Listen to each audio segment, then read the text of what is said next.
In March 1863, brothers Felipe and Vivian Espinosa launched a brutal killing spree across central Colorado territory, earning them the infamous name the Bloody Espinosas. Their victims, residents and travelers alike, were chosen at random, their bodies often mutilated. Over the course of 2 months, the brothers claimed as many as 32 lives, making them among the first known serial killers in the American West. Felipe later wrote in his journal, blaming white Americans for leaving his family destitute and justifying the murders with a vision in which the Virgin Mary commanded him to kill 600 gringos. Their reign of terror saw a temporary pause in late April 1863, when a posse of citizens tracked them down, killing Vivian. But Felipe wasn't done. That fall, he enlisted his young nephew, Jose Espinosa, and resumed his murderous rampage, adding at least one more victim to their tally. Their luck ran out in early October when they ambushed a wagon west of Sangre de Cristo Pass. This time, the driver and passenger managed to escape and report the attack to Lieutenant Colonel Samuel F. Tappan, the commander at Fort Garland. Recognizing the severity of the threat, Tappan wasted no time.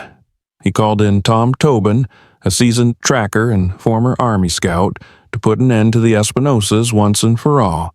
Thomas Tate Tobin was born in St. Louis on May 1, 1823, to Bartholomew Tobin, an Irish immigrant, and his wife Sarah Tate Autobes.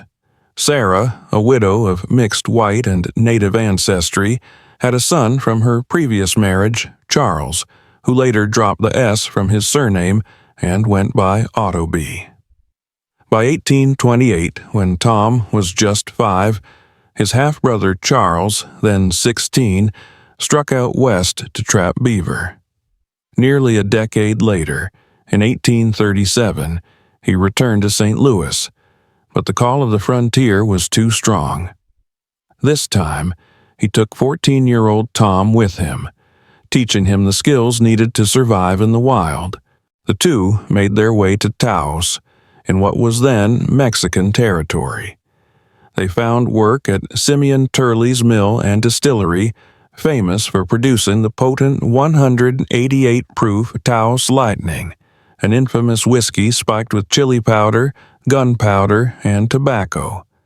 As part of their work, they hauled Turley's whiskey and flour to remote trading posts like Bent's Fort and El Pueblo, while also trading with native tribes for beaver pelts and buffalo robes, which they then sold in St. Louis. In 1846, Tobin married 17-year-old Maria Pascuala Bernal, settling near the mill at Arroyo Hondo. Interestingly, Pascuala was a distant cousin of the infamous Felipe Espinosa, though that connection had no bearing on their life together.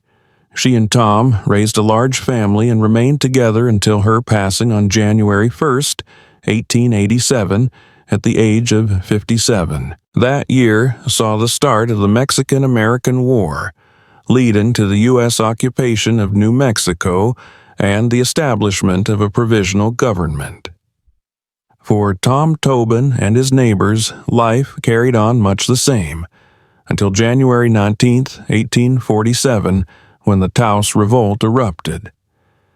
Mexican rebel Pablo Montoya, calling himself the Santa Anna of the North, joined forces with Pueblo leader Tomas Romero to launch a violent uprising against American rule. That day, the insurgents killed several government officials, including New Mexico's civilian governor Charles Bent. The following day, a force of around 500 Mexican and Pueblo rebels attacked Turley's mill, where Tobin and his half-brother, Charles Autoby, were working. With the situation growing desperate, Autoby rode to Santa Fe to get reinforcements while Tobin and a handful of defenders held their ground. Outnumbered and outgunned, they fought through the night before the attackers set fire to the mill. When the flames finally consumed the stronghold, only Tobin and one other man managed to escape with their lives. In the aftermath, Tobin and Ottoby joined a company of volunteers led by fur trader Saran St. Vrain. Acting as scouts, they helped track down the rebels, playing a role in crushing the insurrection. In 1848, Lieutenant Colonel William Gilpin of the 1st Missouri Volunteers, stationed near Bent's Fort, hired Tom Tobin as a scout and courier. By all accounts, he excelled in the role. Having spent time living among Native Americans, Tobin became an expert tracker, so skilled that people claimed he could track a grasshopper through sagebrush. Some even said he was the only man who could outmatch the legendary Kit Carson in shooting, scouting, and tracking. Tobin rode alongside Carson and worked with other well-known frontiersmen, including Uncle Dick Wooten, Buffalo Bill Cody, John C. Fremont, and Benjamin Lloyd Beale. In 1858, when his half-brother Charles Ottoby was hired to oversee the adobe construction of Fort Garland, Tobin stayed close by. After Ottoby was wounded in a stabbing, Tobin stepped in and saw the fort's completion through. By October 1863, Tom Tobin was running horses and cattle on his ranch near Fort Garland, awaiting the birth of a child with his wife, Pascuala. One day, a soldier rode in with an urgent summons. Colonel Samuel Tappan needed him at the fort immediately. At 40 years old, Tobin's hair was still jet black, matching his signature look. Black hat, black boots, black saddle, and a black horse. Standing just 5'7" and weighing no more than 140 pounds, he wasn't an imposing man at first glance, but his presence left an impression. He carried a big-bladed hunting knife, an 1851 Navy Colt wrapped in buffalo hide, tail and rump hair still intact, and a hefty .53 caliber Hawken rifle nearly as tall as he was. Tobin claimed that rifle had already put down 10 men, native, Hispanic, and white alike. Tappan knew he was the right man for the job. Tobin had spent years proving himself on the frontier, mastering the skills needed to track even the most ruthless of killers. And now, the Army wanted him to hunt down one of the deadliest outlaws roaming Colorado, Felipe Espinosa. On March 16, 1863, Franklin Bruce kissed his wife goodbye at their home in Cannon City, Colorado Territory, and set off toward his sawmill on Hardscrabble Creek. He never arrived. Neighbors later found his body, shot through the heart, stripped bare and mutilated, with a large cross carved into his chest. 2 days later, sawmill owner Henry Harkins met a similar fate at his cabin near what is now Colorado Springs. A bullet to the forehead had dropped him, and an axe had split his skull open. Over the following weeks, the killings continued, leaving a trail of bodies stretching as far north as Ute Pass. Some victims had crude wooden crosses jammed into the bullet wounds in their foreheads, a chilling signature left behind by the murderers. Panic spread fast.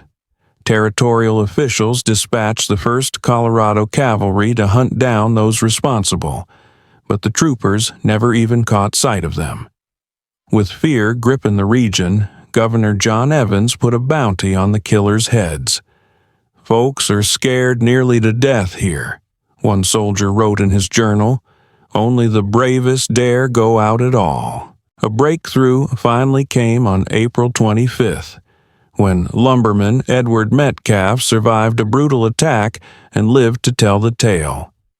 He had been traveling east toward Fairplay in his wagon when a rifle shot slammed into his chest, knocking him backward into the wagon box. The bullet should have been fatal, but by sheer luck, a folded copy of President Abraham Lincoln's Emancipation Proclamation in his breast pocket absorbed the impact, saving his life. As his panicked oxen bolted down the road, carrying him to safety, Metcalf caught a glimpse of two men emerging from the trees, both Mexican in appearance. Later, it was discovered that Felipe and Jose Espinosa had just finished mutilating their latest victim, lumberman Bill Carter, when Metcalf unknowingly rode into their sights. Metcalf, along with another man who had heard the gunfire, reported what they had seen. Their descriptions finally gave authorities a clear picture of the killers they had been hunting. Miners from the California Gulch District wasted no time organizing a posse, with 17 men rallying under the leadership of John McCannon. They crossed Weston Pass into South Park, where more volunteers joined the pursuit. On a bitterly cold morning in early May, the posse set out, tracking hoof prints through the damp earth. Several times they came across abandoned campsites, their fire pits still smoldering, a sure sign they were closing in. At dawn on May 8th, they spotted two hobbled horses in a gulch below, but saw no sign of their riders. McCannon quickly split his men into two groups, surrounding the area from opposite sides. Moments later, Vivian Espinosa emerged, moving toward the horses. Posse man Joe Lamb fired the first shot, knocking him to the ground. Vivian struggled to rise, fumbling for his revolver, but Fred Carter fired again, this time sending a bullet straight between his eyes. The gunfire sent Felipe Espinosa crashing out of the thicket. Seeing his brother lifeless on the ground, he bolted into the underbrush. The posse hesitated, uncertain if the fleeing figure was friend or foe. By the time they realized their mistake, Felipe had disappeared over the canyon rim, slipping away into the wild.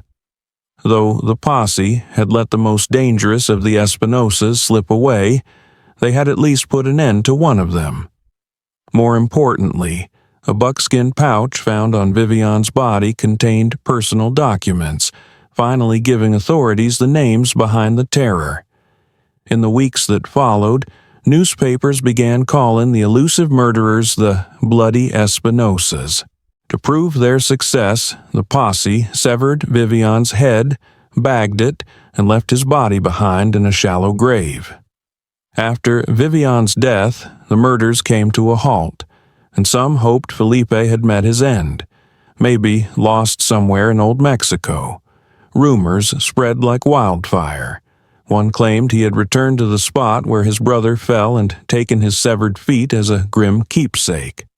Another told of a strange, rambling verse he had supposedly written, Felipe le dice a Nerio, vamos matando este gringo.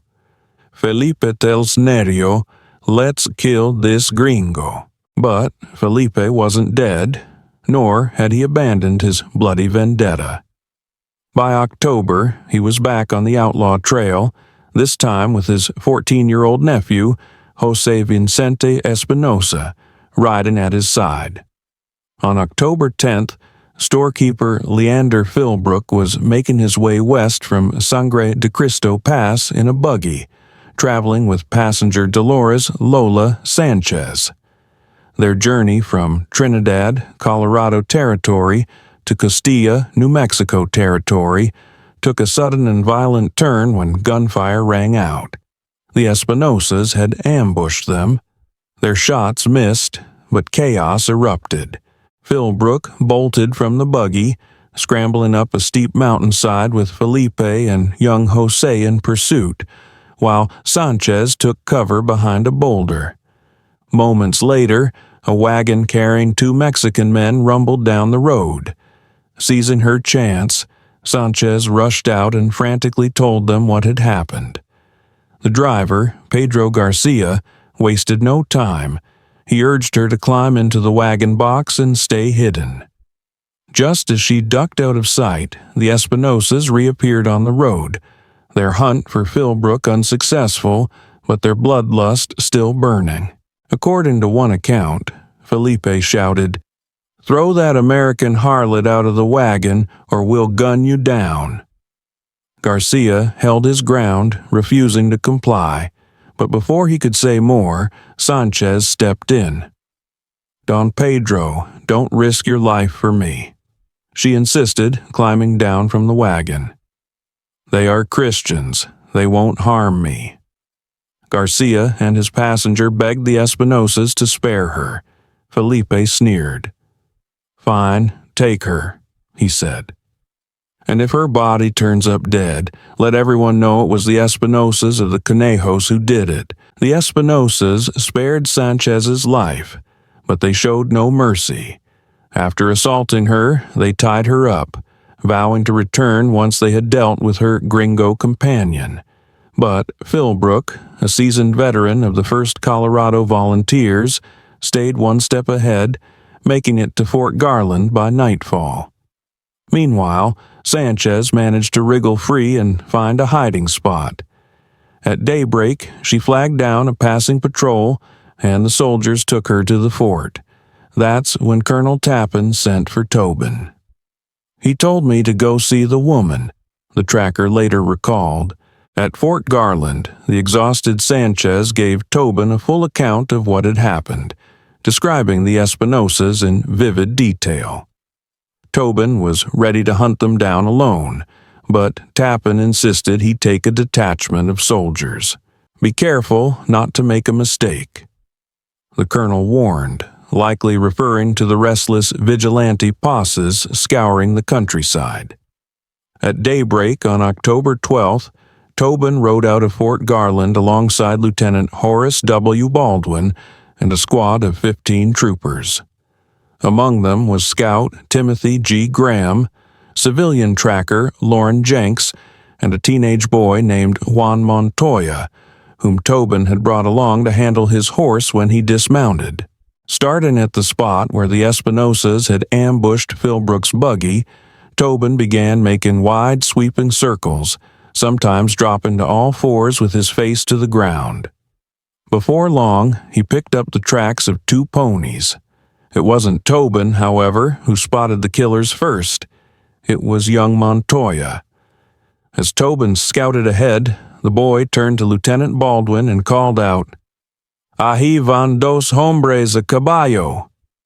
There go 2 men on horseback. But Baldwin didn't understand Spanish, and by the time he caught on and gave chase, the Espinosas had already vanished over a ridge. The next day, the group split up to follow several sets of tracks, most likely left by Ute ponies. Jenks and the bulk of the troopers lost contact with the main detachment and never rejoined the hunt. Baldwin, Montoya, Graham, and 4 remaining soldiers stuck with Tobin as he led them through the rugged wilderness, crawling on hands and knees through dense underbrush.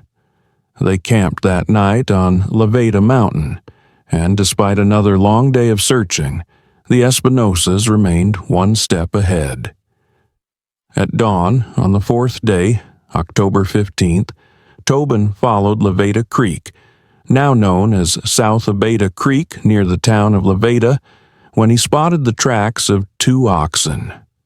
Not long after, he came across one of the animals wandering loose, leading him to suspect the Espinosas were driving the other as a moving food source.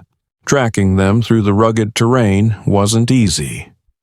"It was only by the broken twigs that I could follow them," Tobin later recalled. At times, he had to crawl beneath fallen timber just to stay on their trail, carefully noting every sign they left behind. Stepping into a clearing, Tobin noticed birds circling ahead and told the others it likely meant the Espinosas had butchered one of the oxen. The dense tangle of fallen timber made it impossible to ride through, so he instructed the group to stay hidden among the trees while he crawled forward with Montoya. When 3 troopers volunteered to follow, Tobin allowed it. About 100 yards in, he spotted the birds, squawking magpies known as camp robbers for their habit of scavenging near humans. That was all the confirmation he needed. They were close to the outlaws' camp. Turning to the soldiers, he whispered strict orders. No talking, no shooting unless he gave the word. Then, alone, he crept ahead, inch by inch. Crouched behind a fallen log, Tobin had a clear view of the outlaws' camp. Felipe, his thick beard framing a face marked by a deep scar along his left cheek, was crouched by the fire. Nearby, the butchered ox hung from a willow tree.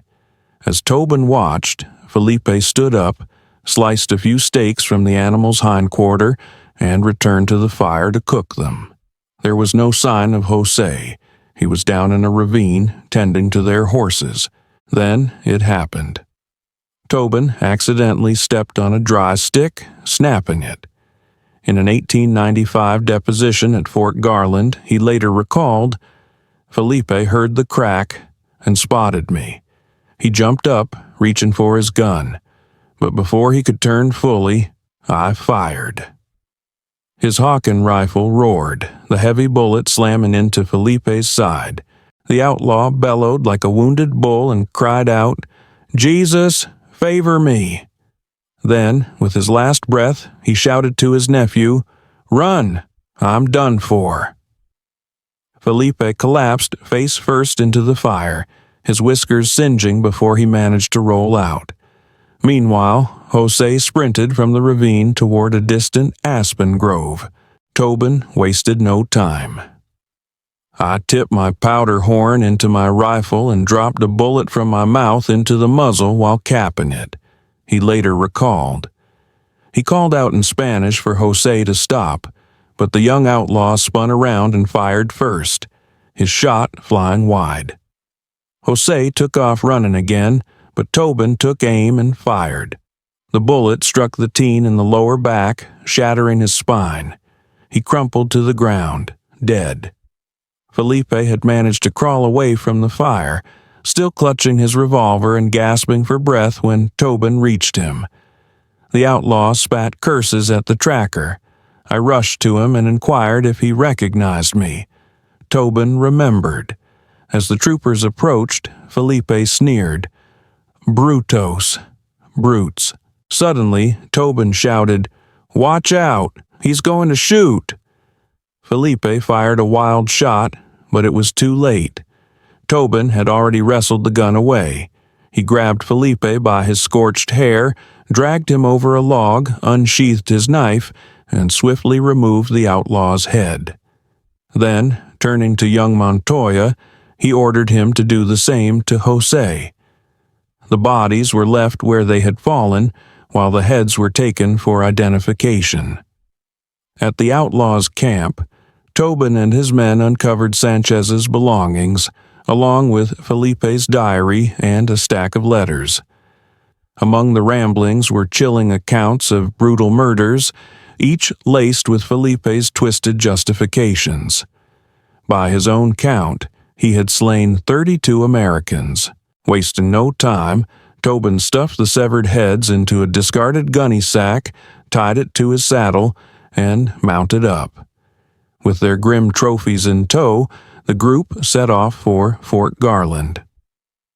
That night, they made camp on the slopes of the Sangre de Cristo, their spirits high. Everyone slept soundly, knowing their hunt had come to an end.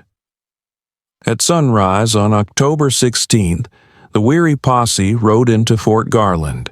As fate would have it, Colonel Tappan, his officers, and their wives were out on a morning ride. Tobin handed the heads over to an orderly, then settled into the commandant's office to wait for the colonel's return. "Have you had any luck, Tom?"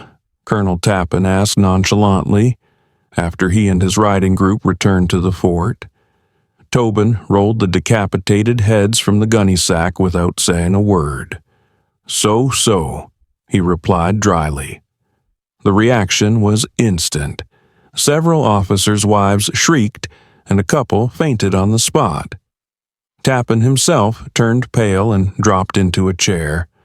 Regaining his composure, he waved to his orderly and said, "Get rid of those things, bury them," and so ended the reign of terror brought by the bloody Espinosas. A week after Tobin's return to Fort Garland, on October 23, 1863, His long-awaited daughter was born. He and his wife, Maria Pasquala, named her Maria Pasqualita. Years later, in 1878, she married Billy Carson, son of the legendary frontiersman Kit Carson. But the marriage turned rocky. When Tobin learned that a drunken Billy had mistreated his daughter, he came after his son-in-law with a knife. Billy fought him off with a sledgehammer before finally shooting Tobin in the groin. Though the two eventually made peace, the wound haunted Tobin for the rest of his life. For taking down the Espinosas in October 1863, Tom Tobin was supposedly owed a bounty, rumored to be as much as $2,500, offered by Colorado Territory Governor John Evans. But Tobin later claimed he had no knowledge of any reward, and Evans never paid him a dime. In 1866, Evans' successor, Governor Alexander Cummings, presented Tobin with an ornately decorated buckskin coat instead of cash. Tobin proudly wore it in several portraits. The military also honored him with a special edition Henry rifle. It wasn't until years later that Tobin saw any money for his efforts. Territorial Governor Edward M. McCook eventually gave him $500, and in 1893, 30 years after he had ended the Espinosa's reign of terror, Governor Davis Hanson Waite handed him $1,000. Though Tom Tobin could barely write his own name, he served on the Castilla County School Board from 1893 to 1895. Tobin had a habit of mixing up the dates of key events in his life, which has caused some headaches for historians. But one thing is certain. He died nearly penniless on May 15, 1904, at his ranch. His wife, Pasquala, had passed away years earlier in 1887. Both are buried in the private McMullen Cemetery in Blanca, near Fort Garland. Despite his exploits, Tobin is largely forgotten today, especially compared to his famous in-law Kit Carson. Even his headstone reflects that fading legacy. It lists a birth date that doesn't match historical records, and his name is misspelled as Tobin,